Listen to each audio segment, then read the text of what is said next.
to get a better score in the TOEFL certification exam to be able to apply for a new position in my current job. So that's why I'm studying English. Even I've been studying for a really long time, but there are always opportunities to improve. Definitely. I agree with you, man. Good. Welcome. I really hope you can get that certificate ASAP. Thank you. And yes, I'm gonna help you all the way through. Okay? Thank you so much. No, yeah, thanks to you. What about Robert? Tell me about yourself, man. Hi, people. My name is Roberto. I'm in church. I work in MAVE. I'm in church about the exportation, about different countries. And my motivation is because really in my career, I need to speak English. Yes or yes. Because I'm in contact with another people, with China or Arabs or, well, Middle East. And this is the principal reason that I need to speak English. Good. Which is a great thing because you don't practice only in the class, you practice only at work too. No? So that's also positive. Yes. Very good, man. Very good. What about Michael? Hi, my name is Michael. I'm engineering systems. I work at a global company. Well, my motivation for English is the first is obviously the my career is necessary, and then if I speak English, I will more opportunities. I will have more opportunities for jobs for my career. Exactly. Another, I want to improve my English because I think I have studied more time. Then I want to across the lines. Yes. It has been a long time, and I just want you to cross the line, right? To finally pass the certificate and get ready for everything. Yeah, exactly. I really hope you can do it soon.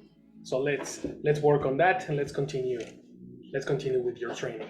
Okay, we have B2 training in this moment. We have a lot of activities right now, and we are beginning a week, right?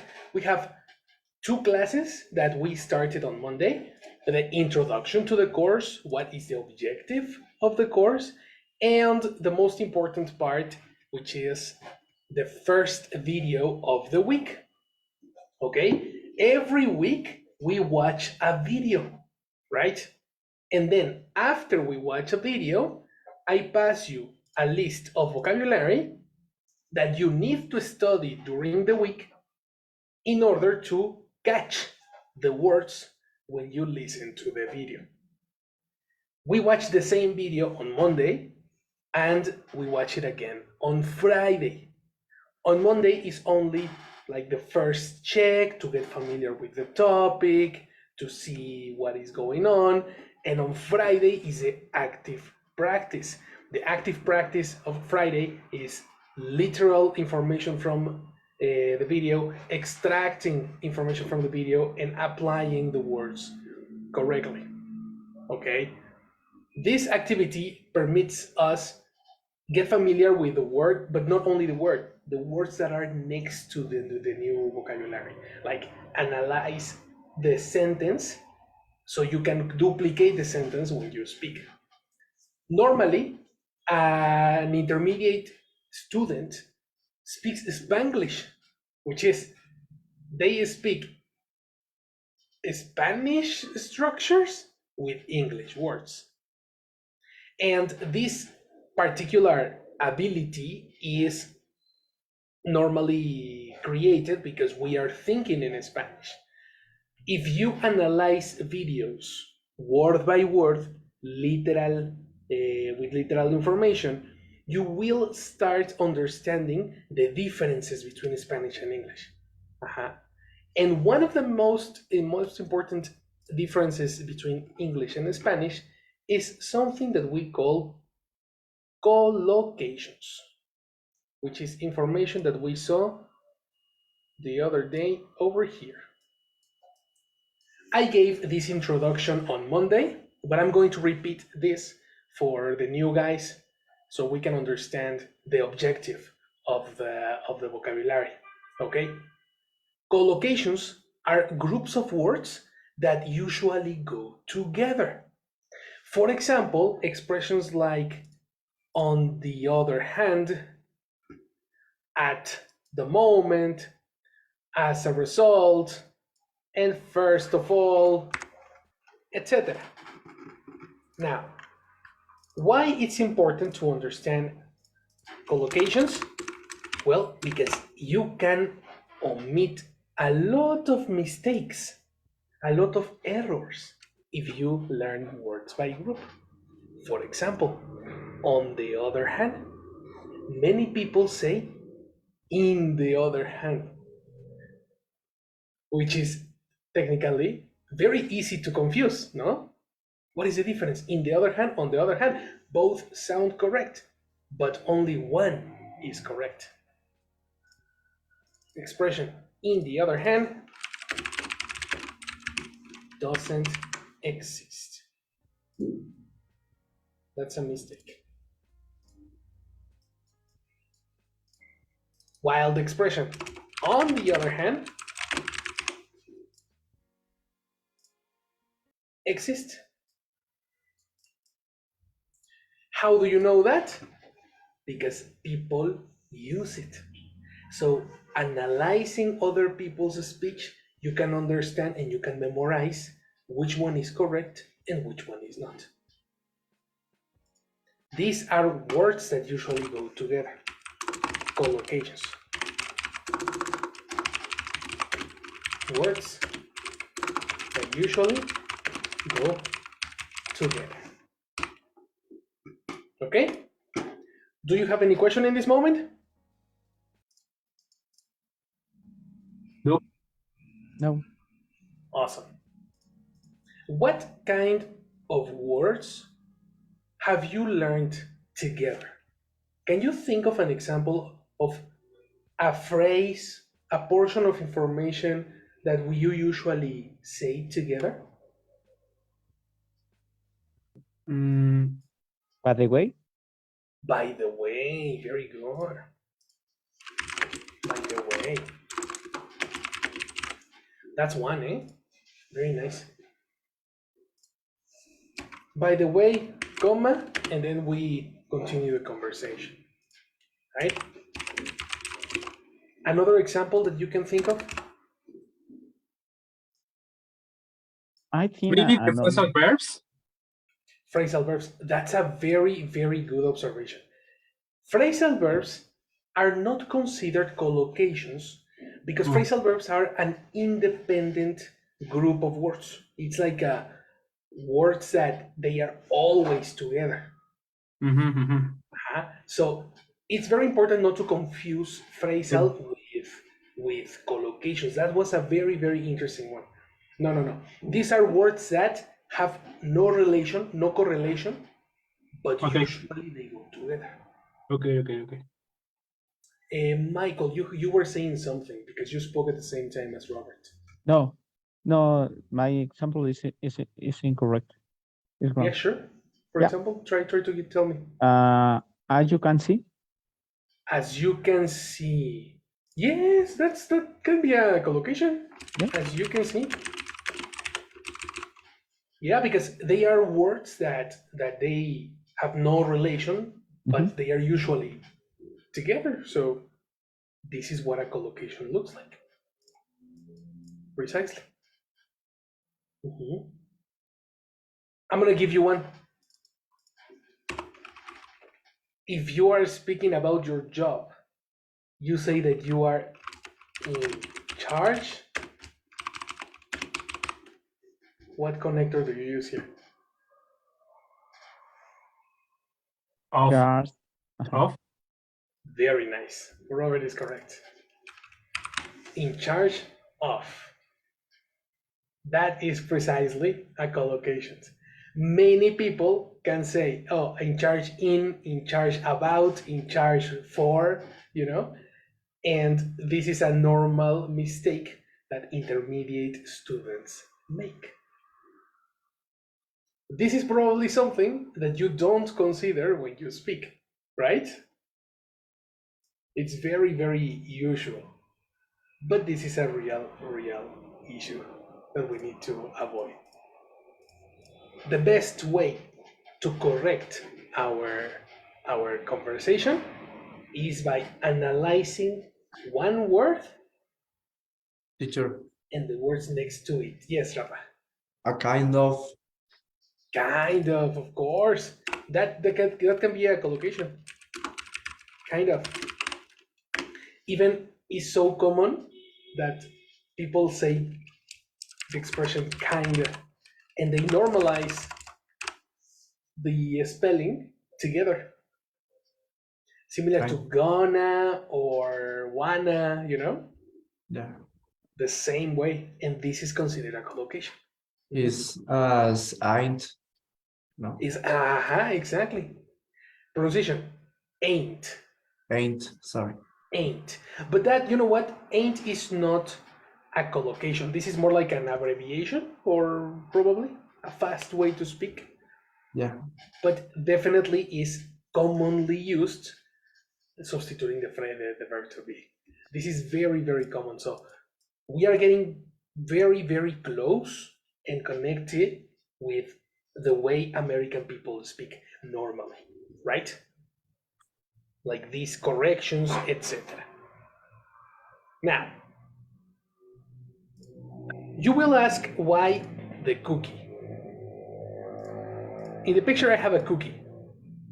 Who remembers why we have cookies and what connections do we have with collocations?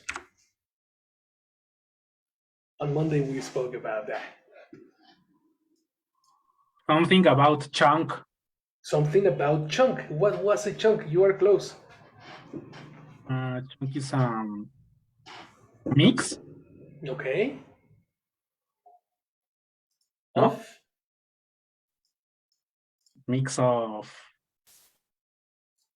different ingredients. Perfect. That is correct.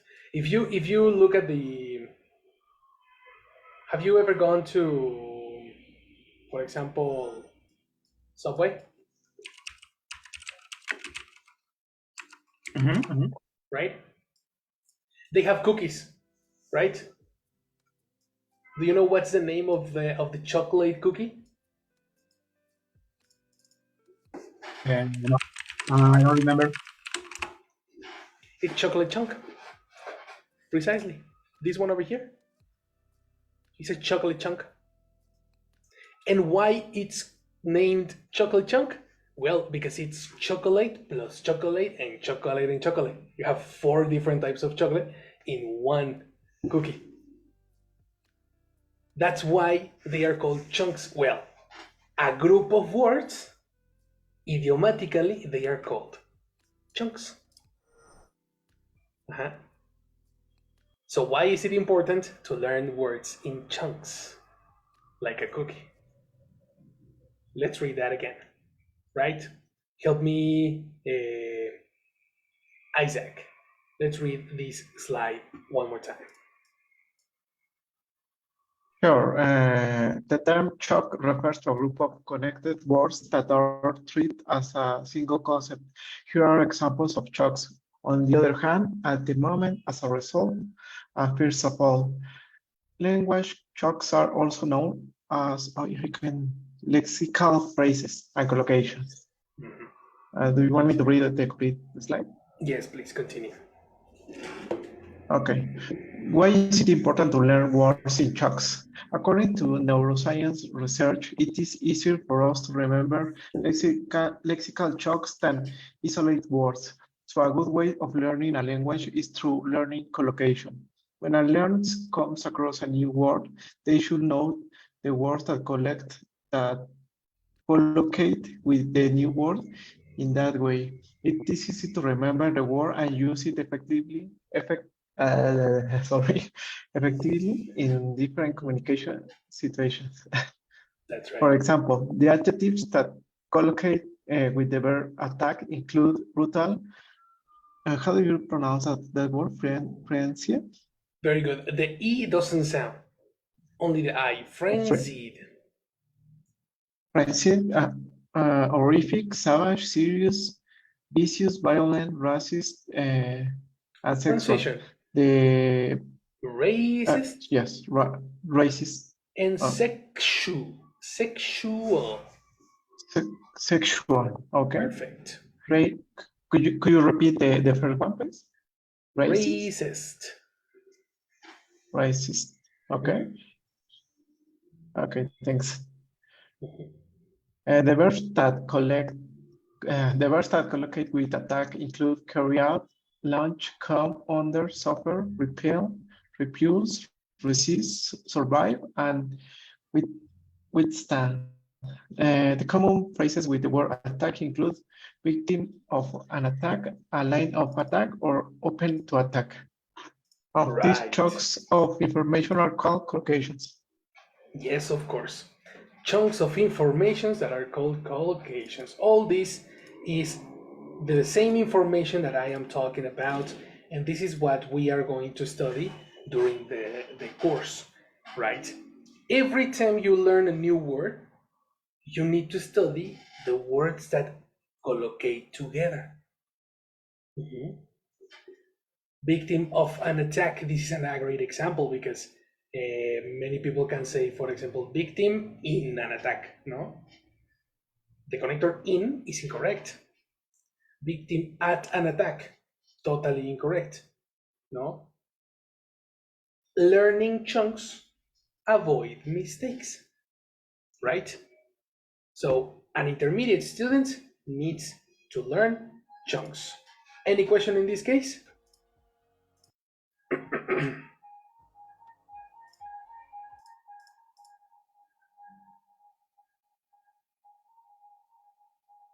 No, nobody. No. Awesome. Awesome, awesome, awesome. So the next step that we need to take is precisely I sent you in the WhatsApp group. I already sent you this slide, which is the vocabulary for the first video, right? You already receive it. Everybody has it on the cell phone. Study your words because it will be fundamental for the practice. Okay. This specific list of vocabulary goes together with a system of symbols that represent pronunciation. Okay, look at these little symbols over there. Announcement, warning, spread. These symbols correspond to the pronunciation of the word. Every time you read a new vocabulary, a new word, it's super necessary that you pronounce it correctly. Also, when you are reading. So I need you to get super, super, super familiar with the symbols of pronunciation. Let me help you with this.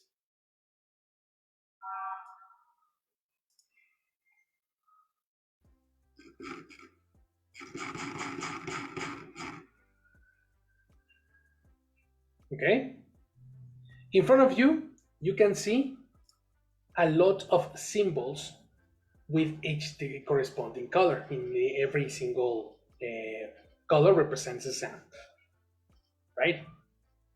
Let me show you how each of these sounds are pronounced because every sound corresponds to the correct pronunciation in the dictionary.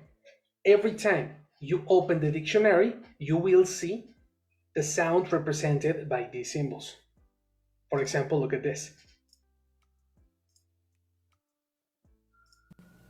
Awe. Say that with me. Awe.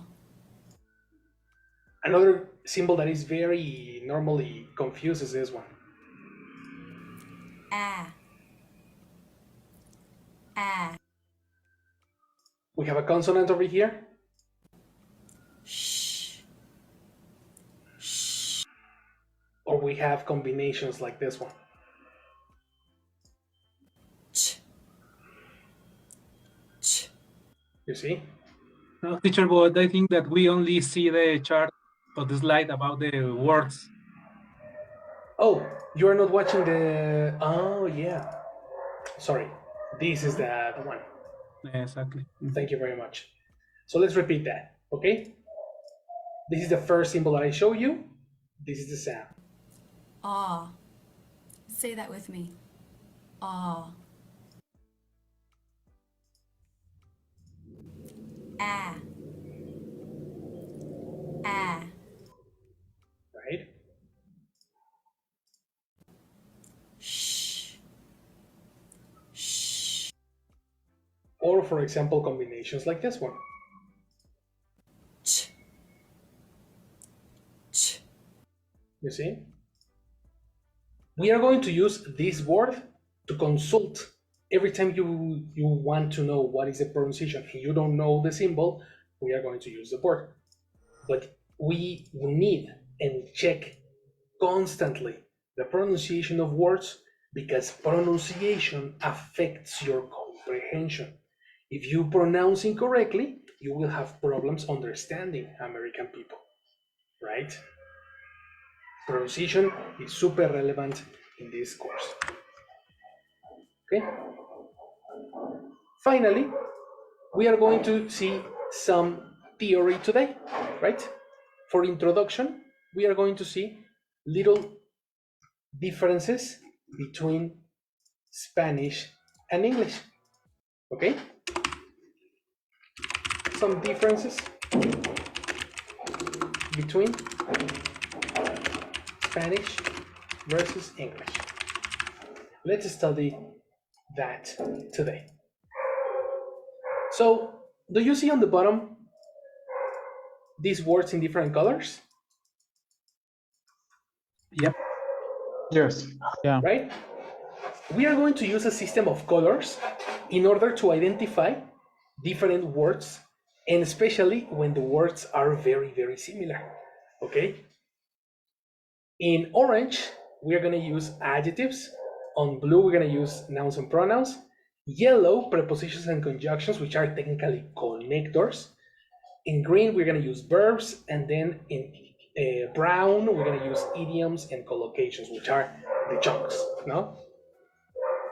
First, we are going to study words that sound exactly the same to each other. What is the difference between these words when they actually sound the same? How do you pronounce these words? Who can tell me? The same. What's the pronunciation? Oh, Whole, right? Let's go to the dictionary and let's watch this word. Whole. Right? And then we see the other one. And oh, surprise, the pronunciation is exactly the same. Right? Then, what is your methodology right now to understand the difference between two words that sound the same? What do you do? Understand the context? Okay, give me an example. We, for example, lie. Mhm. Lie Not is this one, whole. We're talking about whole.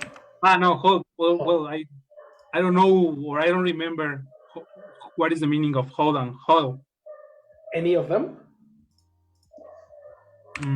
Whole. The second one is when maybe you can fall down inside the hole. Exactly. It's an open space in Exactly. on the floor. Good. Good. And the other is maybe for example, Costco is a whole store or whole something like that. Wholesale. Wholesale. Mhm. Well, that is a close. Wholesale is very different to only whole. Okay. So it's very interesting that you associated it with Costco because yes, you can see that on the logo, but wholesale is very different from whole. Okay. No, I don't know what is whole. Who can help Robert? What is whole?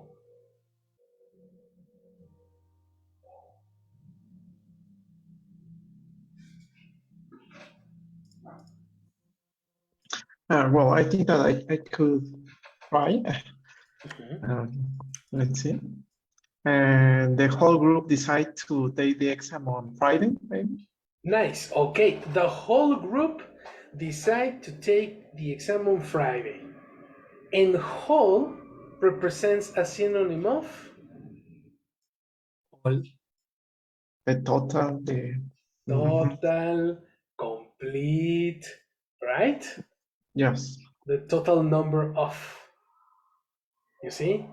It's very interesting how in these two examples we can see the application of the word in different grammatical families. If you say, number one, be careful with the whole, and the whole group have decided, no? Yes. The whole group decided to have the exam on Friday. If you analyze the position of the words in relation to the others, you will see the grammatical difference and not only the meaning in Spanish. When you have whole next to when you have whole next to an article, this is an article and this is a noun. We can know that this is not similar to the other because in the other example, whole is a description for the group. And descriptions grammatically are called adjectives.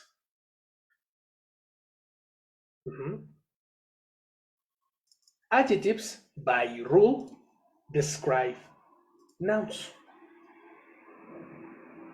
So in the second example, the word whole represents an adjective.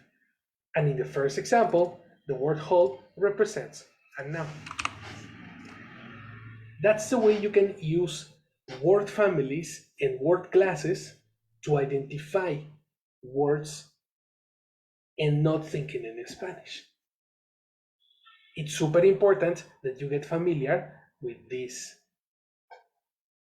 words in classes.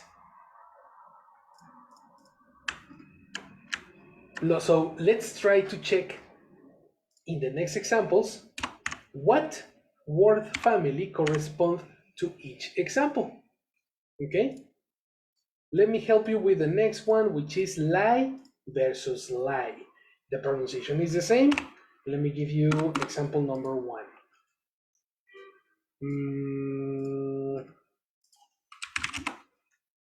Example number one.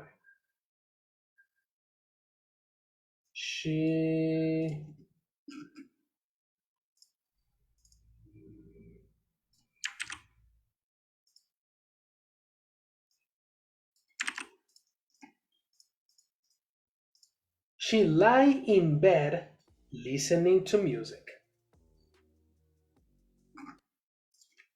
Okay? Versus lie the other.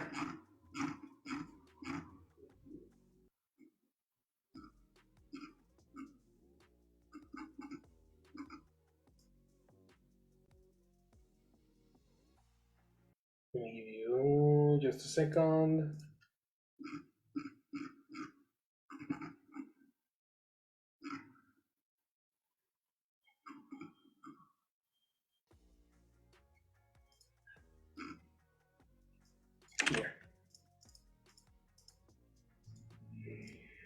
Okay.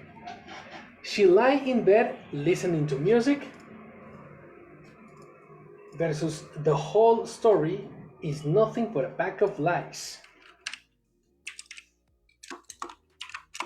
Tell me, Rafa, what difference do you see between these two?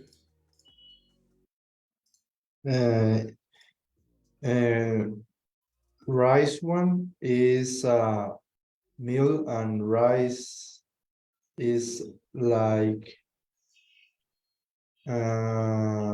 Wait, we are yeah. talking about lie versus lie. Sorry. Yeah, lie versus lie. Sorry. Uh, she lie in bed, listen to music. Oh, Actually, I committed a mistake. Sorry. This is in past. The present is lie. okay. Uh-huh. The whole story is nothing but a pack of lies. Well, I know lie, but Mhm. I know lie. The other lie. The other lie. Okay. What? The first one. Uh-huh. She lay in bed listening to music. Okay, I okay, don't know what okay. is like.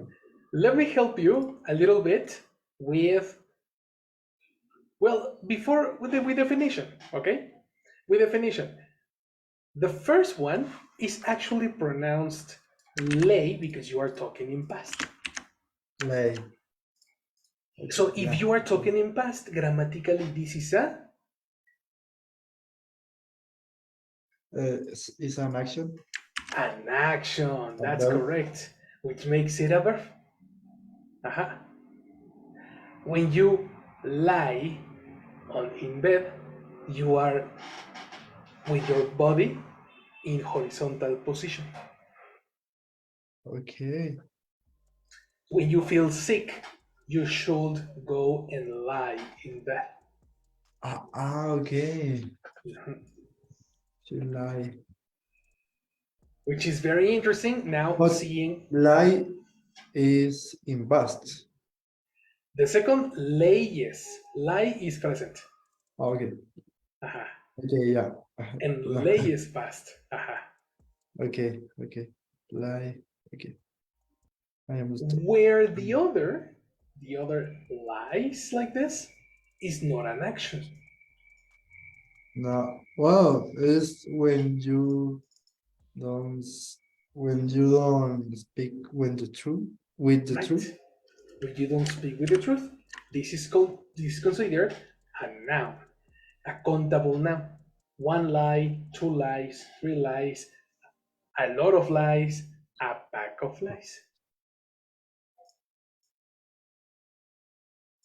You see? Okay. Yeah. I'm writing that. Yes, of course. Please, please.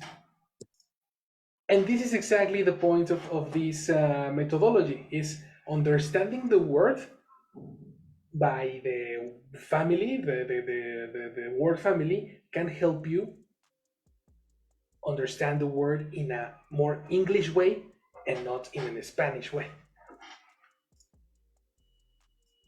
Okay, Okay. Yeah. good. There is another problem because some homophones, like lie, have a corresponding definition as a verb. Ready. Ready, perfect. Let's read the final example over here. Tell She me, knows about her Michael. age. She lies about her age. That's right. What's the meaning of lies in this case? What is lies? When she doesn't say true. That's right. So what is the difference between the third example and the second example? The third example is lies verb, Mhm. the past. Is the third person, the verb, the lies. The second, no, the second person. The second, the second person. He, she, it, we, they. Ah, The third person you add the S and the verb. And letter B. And letter B is noun. And letter B is a noun. So even though they are written differently, they belong to different families. You see? And how can you identify the family of the word? Well, because of the previous word. Here you have person, verb, complement. On the other side, you have a pack of, which is a quantifier. If you have a lot of, some, any, many, whatever, next to this quantifier, you will have a noun. Right? How familiar are you with these rules? Who knows these rules? Who doesn't know these rules? What do you think about these rules?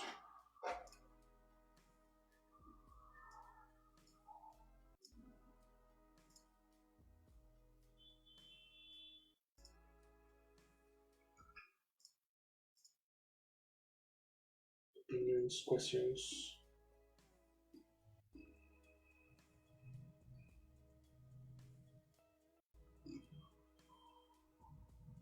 No, I remember that you shared us a nutshell, no, with this information. Mhm. This is the rule that you. Okay. How long ago? I don't know, maybe 2 months ago or 3 months ago. Oh, really? Well, probably because in your case, we have been checking these rules constantly.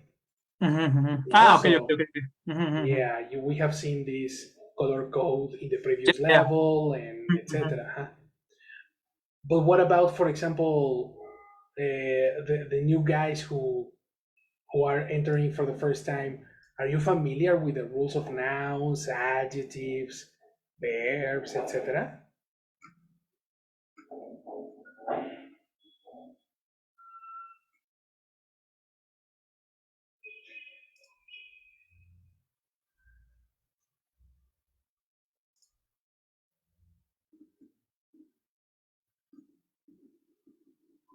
Isaac, are you there? Or Rafa? Yeah. Sorry, teacher. There you are, Sylvie. What's up? Yeah, Finally. Isaac is having problems with his microphone. Ah, okay, okay. No problem. Are you ready to participate? For a while, because I have an appointment with the dentist, so I have to get out of the class earlier. Early. Okay, no problem, no problem. Then you're gonna observe today, right? Yeah, only for today. Cool. Excellent, excellent. Okay, guys. Silvana, guys. Okay. Good. So anyway, the what is the difference between these rules? So what do you know about these word families?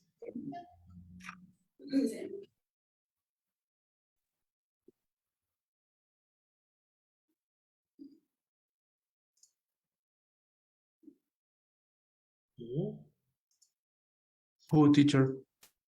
Anyone? What do you know about these families? Anything? Nothing really? No. I don't know.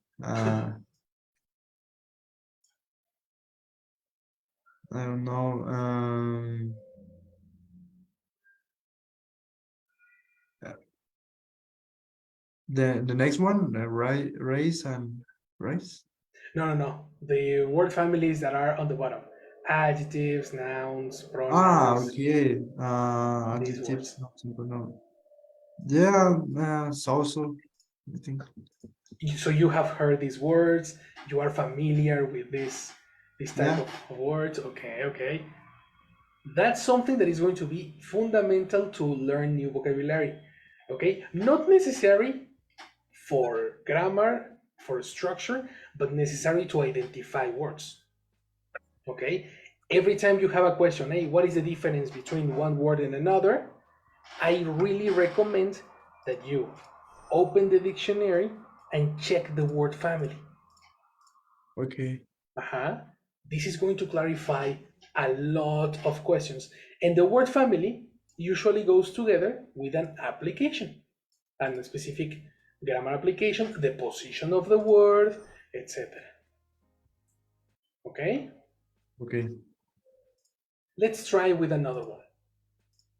Help me with these two examples. The first one will be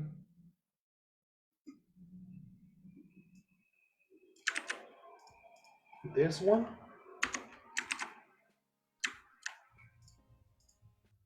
Versus this one.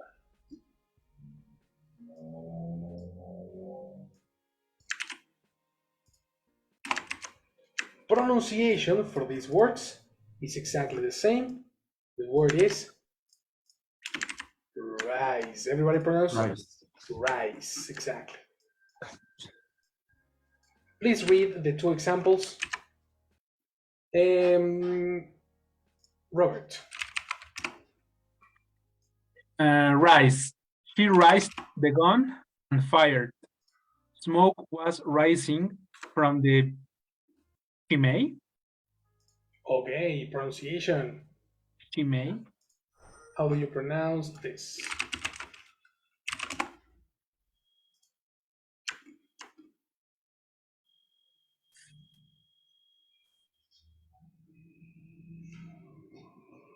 Chimney.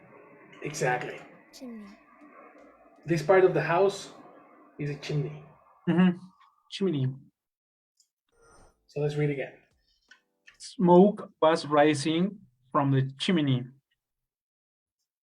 Nice. Can you identify the word family in these cases?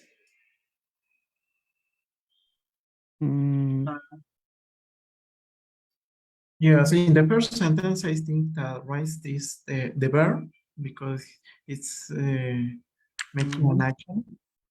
Good. So person verb complement, this can be a verb, right? Yes. And in the second? Well, smoke was rising from the chimney. A noun.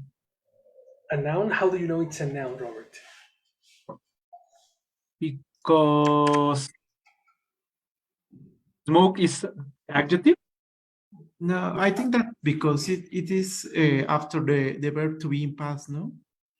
Close. You have the verb to be, and then after the verb to be, what do you usually use? No. No. Wrong. After the verb to be, according to the standard, to the basic formulas, you need another verb in ing. So rising in this case is a verb too. Yes. It's a classic present continuous. I am doing, you are watching, we are studying, and smoke was rising. You see? In definition, they are very similar. Raise the gun and fire. Raise, which is the action of taking something with your hand and putting it up. So I am raising my hand in this moment. Raise your hand, everybody, if you have a question. You see?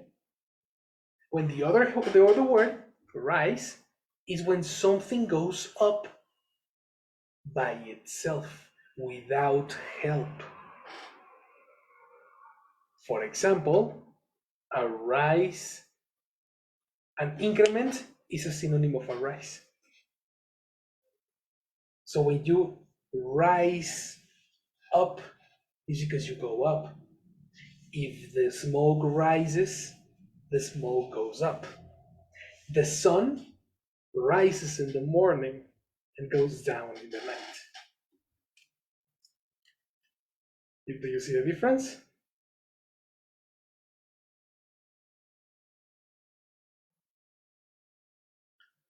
or difficult?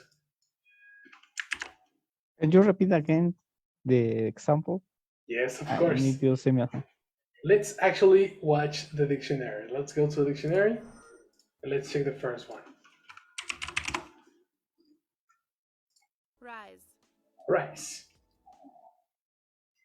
To come or go upwards.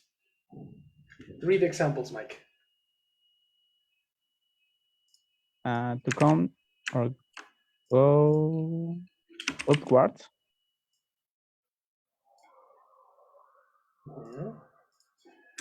To reach a higher level or position. Okay. Example number one. The curtain rose to several an empty stage. Again. Read again. The curtain, Oh, okay. the curtain rose. Pronunciation. Court, court. And the end, curtain. Curtain. Curtain. Curtain. Curtain. Right. Okay. Curtain. This is a curtain. Okay. Okay. The curtain rose to several an empty stage. That's right. Rose is the past of rise. Mm-hmm. Do you understand go up? Yeah. Who can give me an example with the rise, guys?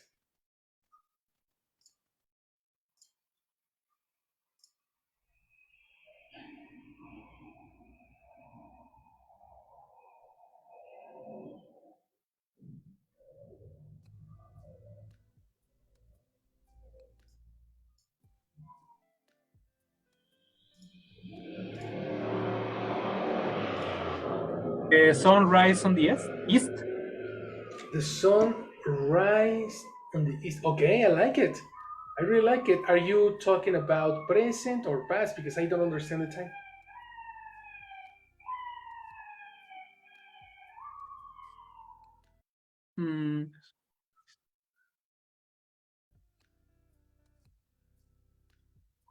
Okay.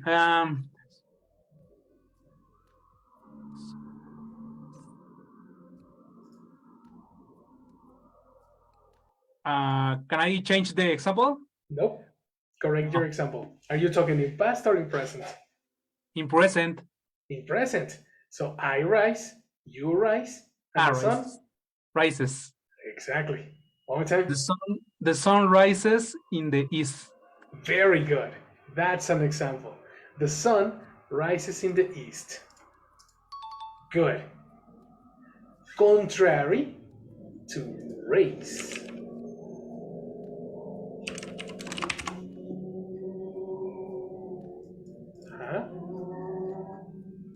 Read the definition, Rafa. Yeah. Raise something to lift or move something to a higher level.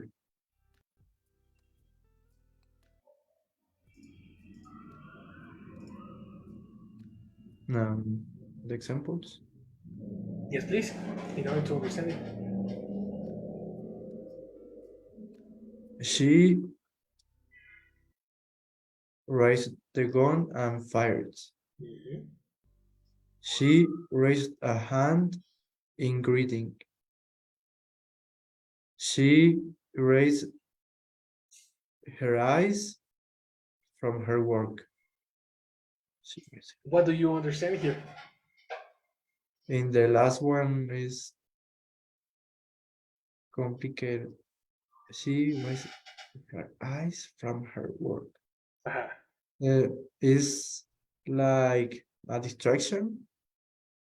In the last example, yes. But in general, what is raise? Raise is yeah. Putting it up, right? Yeah. What is the difference between this raise and the last one? Raise because this raise is get something up. Okay. And the other is when I get up. By For yourself. myself. For myself, yeah. By, not for. By myself. Yes, sir. That is completely correct. You understood. You understood from the beginning. Exactly. Very good. This is the difference between these two. Now, check this out, eh? The first one, raise, is a regular verb. Okay? And the second one is irregular. In the previous examples, we saw the past of rice. What is the past of rice?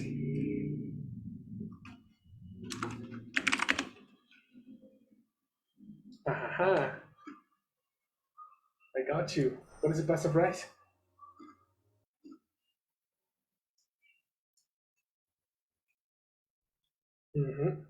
Rose. Rose. Yes, sir. Present rice, past rose. Which is another example. Another way to identify verbs that look very similar are regular or irregular pasts. So I really recommend every time you learn a new verb, I recommend to check if it's regular or irregular.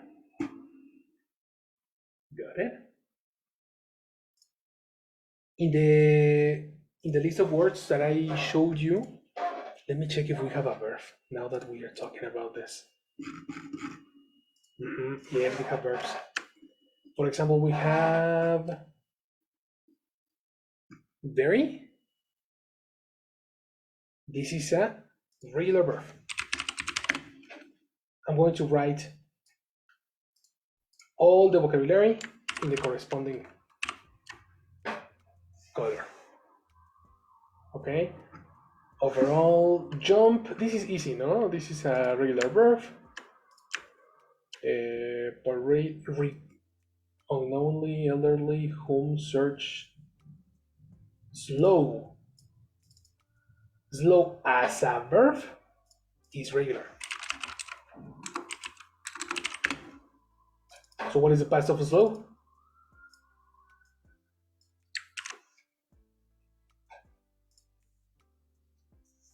Can I hear you?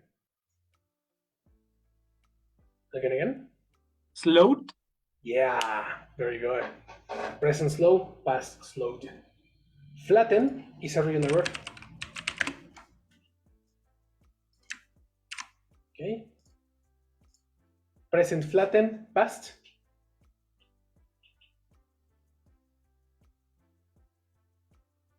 Flattened. Yeah, that's correct. Flattened. And the last one, require, is a regular verb. Present require and past. Required. Very good. There you go, guys.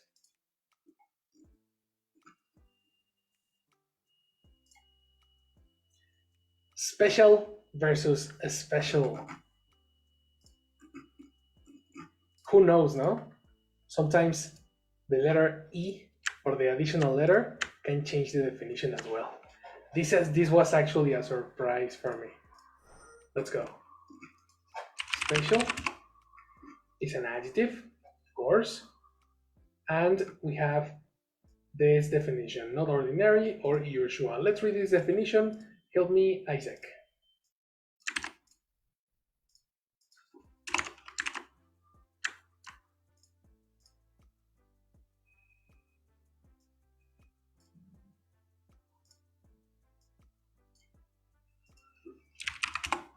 Okay, we have microphone problems. Let's go with present and present. Yes, that's one. Eh? Very good. Well, in a moment we check that one. Let's go with Isaac. Can you speak now? Yes, I think. Can you hear me? Yes, of course. Okay. Action. Yes. Thank you.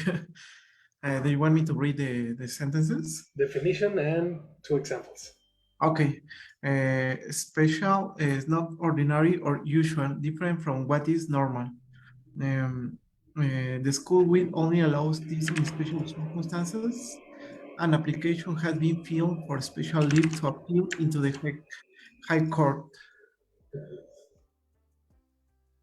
That's right. So definitely this is the family of this word is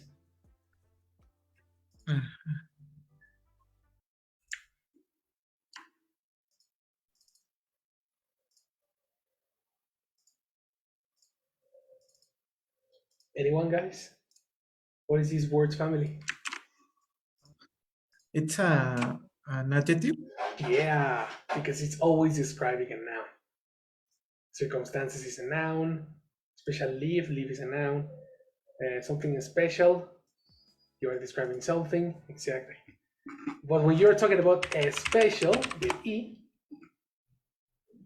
you are talking about something very similar, right? Help me, Michael.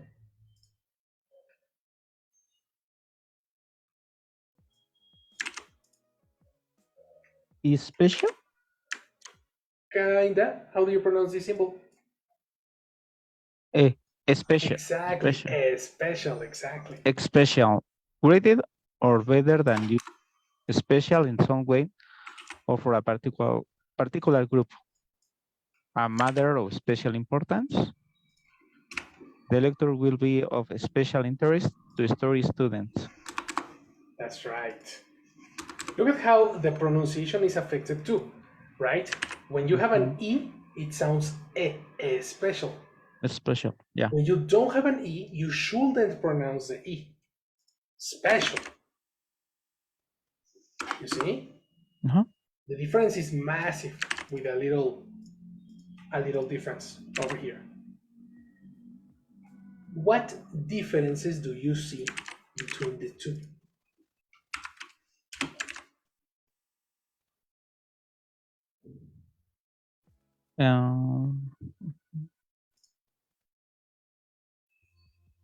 Is special this, I don't know.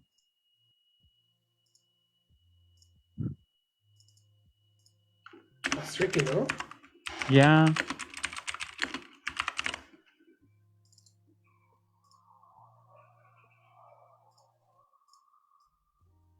Anyone? Let me put the other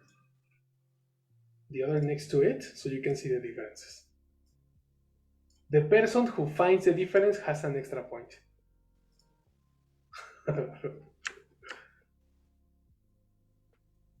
What difference do you see between these two?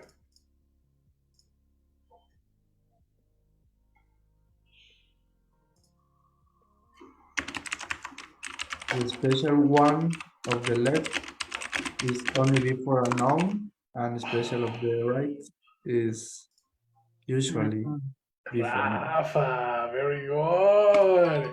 Yes. The second one is usually before the noun, but not always. You can collocate it after the verb to be. You can say, for example, you are special. And this is correct. But you cannot say you are special. Why? Because this word is always and only before the noun. Some adjectives go before the noun. Some adjectives go after the verb to be. But very, very specifically, a few adjectives only go before the noun.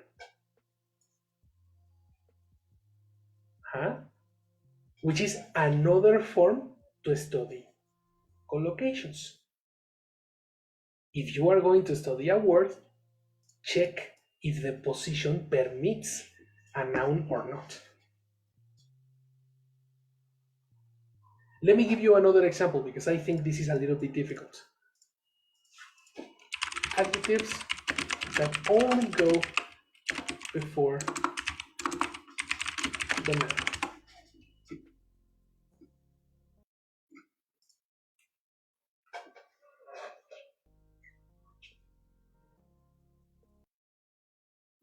Check this out.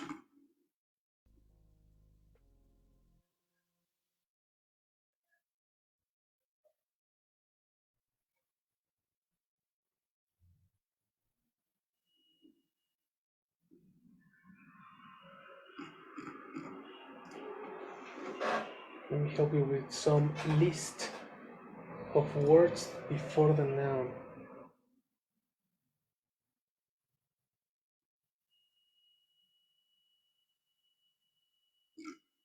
Nah, this is French.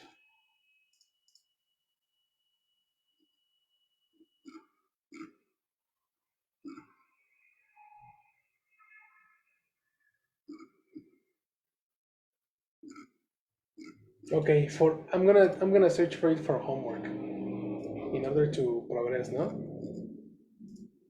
Because there is a lot of information, so let me build the list. Nah. Okay, but there is a specific list. Okay, that's gonna be my homework. There is a specific list that only go before the noun, so you don't use it after the verb to be. Okay, remember, it's incorrect to say you are special. It's correct to say you are special. Which is you are exceptional. Right? That's the difference. In the chat, Rafa was telling me about present and present.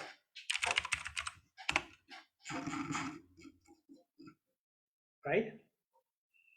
For example, look at this. Present adjective, which is existing or happening now. But when you are talking about present as a gift, no? A thing that you give something or someone for a gift. That's another homonym that is very, very common to us because this is basic vocabulary. A1. You see? There's a lot of information about that. That was a good example, Rafa. And as you can see, how can you identify the family? Well, the dictionary will always give you the word family. We have present as a verb in this case, too.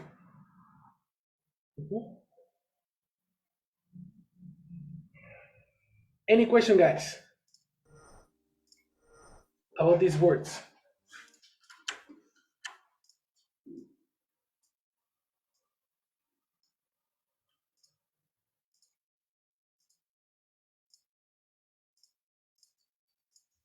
Question?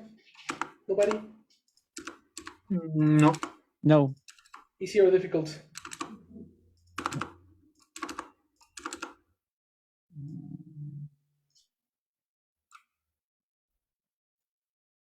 I think it's tricky. You think it's tricky? Why? For example, in my case, I think, or I check the context. For example, special and special when I use the correct word, for example. And when do you use the correct word? By the position. You see, the position determines if the word is correct or not. So every time, that's the reason it's super important to learn new words with the context, with an example, not singular words. This is more difficult, no? It's easier if you learn the complete sentence, a full portion of information. That's gonna be the thing. I'm gonna give you a little homework. Okay? For homework, I need you to tell me the difference between the words that you have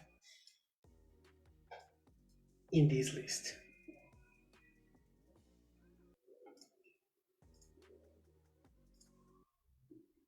Okay?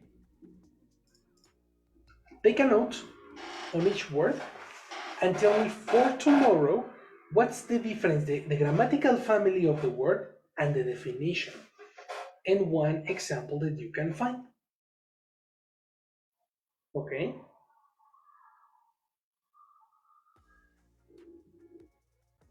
So, will we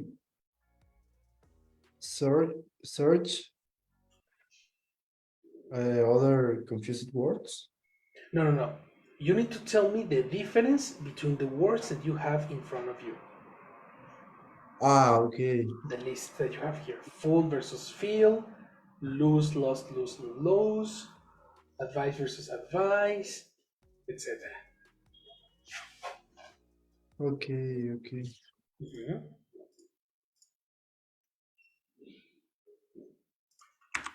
I need you to investigate these words.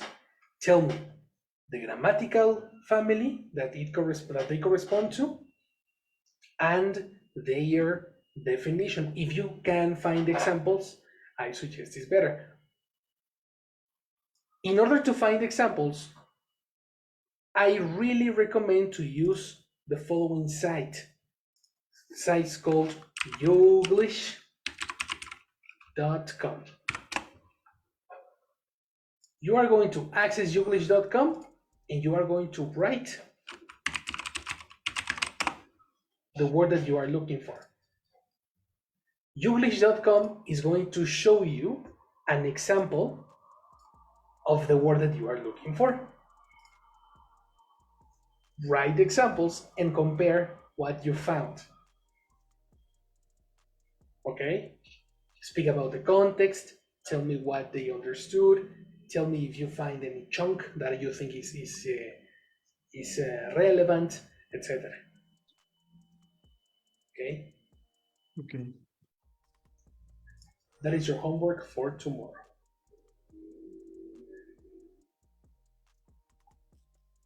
Do you have any question? No, teacher. No. Super cool. So, in this moment, guys, this is the class for today. Okay?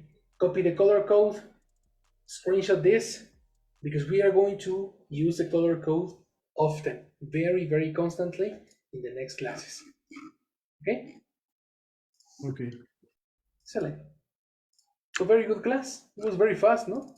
Jesus Christ. I'll see you then tomorrow. Thank you, Fer. Okay. All right? See You too, you. man.